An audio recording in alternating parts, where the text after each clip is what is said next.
Et on se retrouve sur les réseaux sociaux du salon Your Future, toujours en direct pour vous faire vivre un petit peu ces off, ces coulisses. Et nous avons le plaisir de recevoir la secrétaire d'État chargée de la jeunesse et de l'engagement, Sarah El Haïry. Bonjour. Bonjour.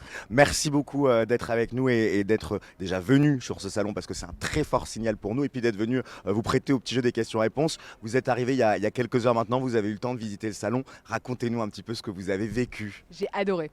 J'ai adoré parce que c'est un salon qui n'est pas comme les autres. Il est hyper immersif, il est un peu à 360 degrés. Tu commences par l'espace zen où il y a des coachs, où on peut prendre des photos. On sait que la photo du CV elle est hyper importante, il y a un espace neutre. Il y a ensuite tout un espace, mais je trouve qu'il est hyper responsable parce qu'on a fait hyper attention finalement à l'impact sur le développement durable, sur la planète de ce salon. Et donc on voit que la quantité de papier est limitée, en tout cas réduite au strict minimum, que les goodies qu'il peut y avoir sur les stands sont hyper responsables. Et puis moi il y a un truc qui a été mon coup de cœur, c'est que chaque personne qui visite, qui vient sur le salon, eh bien on plantera un arbre. Et ben moi ça me parle parce que je crois que l'engagement c'est à tous les moments. Et je suis obligée de vous raconter aussi une anecdote. Ah bah avec plaisir. Dans les coulisses, on a visité les coulisses les loges de Kylian Mbappé, Ouais. les loges visiteurs pour les joueurs qui viennent jouer aujourd'hui au stade. On a visité évidemment les espaces de douche, de cryo, et c'est assez dingue puisque ce lieu est magique de fait. Et le découvrir aussi comme ça, je trouve que c'est un super moment. J'ai rencontré plein de jeunes qui racontent pourquoi ils voulaient rejoindre les JO 2024. La défense nationale, les écoles de commerce, des écoles de jeux vidéo ou d'ingénieurs. En réalité, il y en a pour tout le monde. Par contre, il faut être bien préparé. C'est un temps qui est hyper dense, donc Ouais. faut Il y a préparer plein son circuit. d'infos. Plein d'infos, mais super émotion et surtout, d'une certaine manière, super souvenir. Et vous, quand vous étiez lycéenne, vous participiez à des salons comme ça vous a rappelé un peu des souvenirs, ça existait déjà, les salons de l'étudiant, etc. Vous en faisiez? Moi, il se trouve que j'ai grandi au Maroc. Et en D'accord. fait, j'ai pu venir assez régulièrement pendant mon lycée pour faire des grands salons, mais un peu plus traditionnels. Et ce qui m'avait marqué, c'est que c'était toujours très très grand, assez Ouais. froid. Et il y avait des énormes stands, des plus petits stands. Là, c'est pas pareil. J'ai l'impression que la communication, elle est très fluide, parce qu'il n'y a pas de barrières, il n'y a pas de stands qui peuvent paraître oppressants. Mais par contre, je salue le fait que toutes les informations, les masterclass sont diffusées en hybride et donc sur les réseaux sociaux. C'est gratuit comme salon, c'est hyper important parce que du coup, c'est accessible à tout le monde. Il y a des associations aussi comme NQT ou d'autres qui sont présentes, et je pense que c'est important d'avoir finalement des employeurs, des assos, des écoles, des médias jeunes aussi, des influenceurs. Tout ça gratuitement et diffusé pour tous ceux qui ne peuvent pas être à Paris avec nous parce qu'on sait que ça coûte cher de prendre le train. On sait que ça peut être loin. Et donc, pour moi, c'est un salon engagé et c'est pour ça que je suis là aujourd'hui.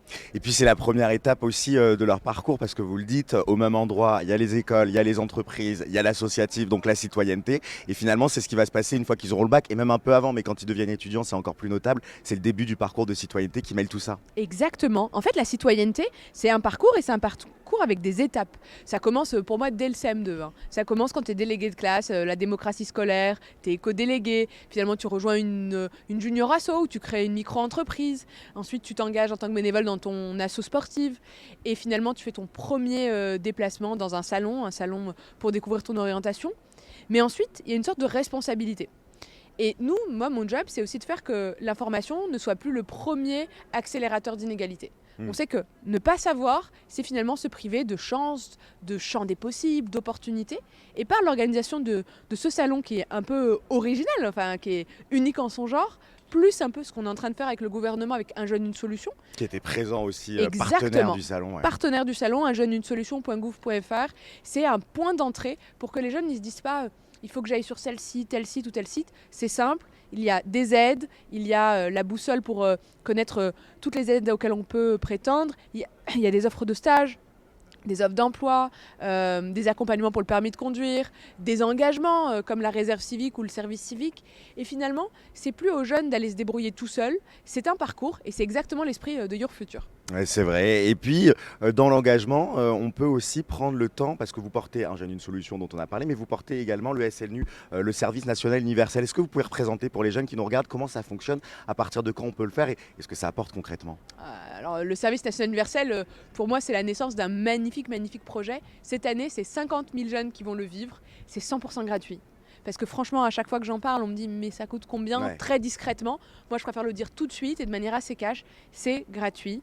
Ça dure un mois, 2 fois 15 jours, un peu différente. La première session, c'est un séjour de cohésion. Ça veut dire qu'on va dans un autre département, dans un internat, on porte un uniforme, on fait du sport ensemble, on découvre des gens très différents de soi, on va vivre un temps de citoyenneté, on rencontre des élus, on fait des simulations de parlement, on fait des actions de développement durable sur ce territoire, on découvre ses droits aussi. Il y a des ateliers pour apprendre par exemple les gestes de premier secours ou comment se comporter s'il y a du cyberharcèlement. Et en fait, on vit une aventure citoyenne. Et ensuite, on a 15 jours d'engagement où on doit rejoindre une asso, une collectivité, quel que soit le sujet, pour lutter contre, par exemple, la maltraitance animale, je pense à la SPA, je pense au Resto du Cœur, mais aussi on peut rejoindre la gendarmerie ou les armées. Il y a plusieurs missions qui sont proposées, ça dure 15 jours, soit d'affilée, soit en saucissonné, donc comme on dit. Mais le plus important, c'est un temps citoyen. Une seule règle, avoir entre 15 et 17 ans et être français. On s'en fiche du diplôme, on s'en fiche du quartier, on s'en fiche du prénom, de est-ce qu'on réussit ou pas dans les études. C'est pas le sujet, juste être volontaire et aller sur un site snu.gouv.fr. Pour se lancer. Peut-être un dernier mot avant la conclusion, mais c'est vrai qu'on est dans une période de repli sur soi. Les confinements, reconfinements, couvre-feu successifs nous ont tous, malheureusement, pas à cause des contraintes sanitaires, poussés à revenir vers nous, vers le foyer, vers qui, voilà, vers les gens qui nous sont parfois trop proches.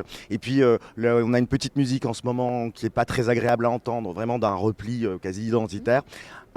Est-ce que c'est pas le sens aussi d'organiser des événements comme ça, et même vous, le sens de votre venue, parce que finalement un salon d'orientation, une secrétaire d'État, on se dit bah pourquoi, en fait de dire ouvrons-nous, on le voit autour de nous, ce monde qui est ouvert. Enfin, quand on voit les tribunes comme ça, on se dit bah oui, on est là pour être ensemble, pour voir du monde. Là on a des gens sur la pelouse qui vont manger, on en a partout qui sont en train de se faire coacher. Est-ce que c'est pas ça aussi le message, c'est cette ouverture? Bien sûr que si, notre France, elle a jamais été plus forte et plus puissante que quand elle se projette, quand elle a de l'audace, quand elle est curieuse, quand elle crée des opportunités, quand elle se rencontre, quand elle fait la fête ensemble et quand finalement elle rêve ensemble.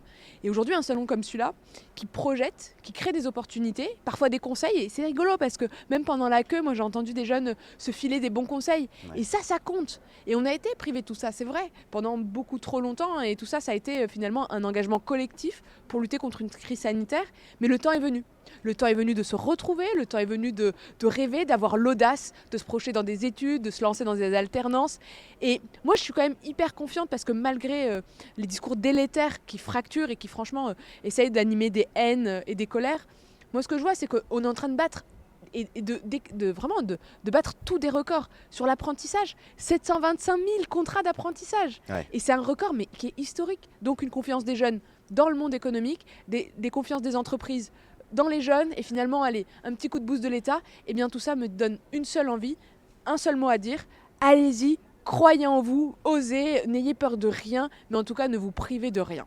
Et ben voilà, ce sera le mot de la fin, il est parfait. Merci beaucoup Sarah El Haïry d'être venue sur ce plateau et d'être venue sur ce salon. Il y a le petit stand si vous voulez continuer avec une petite saucisse. Voilà. Merci beaucoup d'être venue, merci à vous d'avoir suivi cette interview et à très bientôt sur les réseaux sociaux du salon Your Future.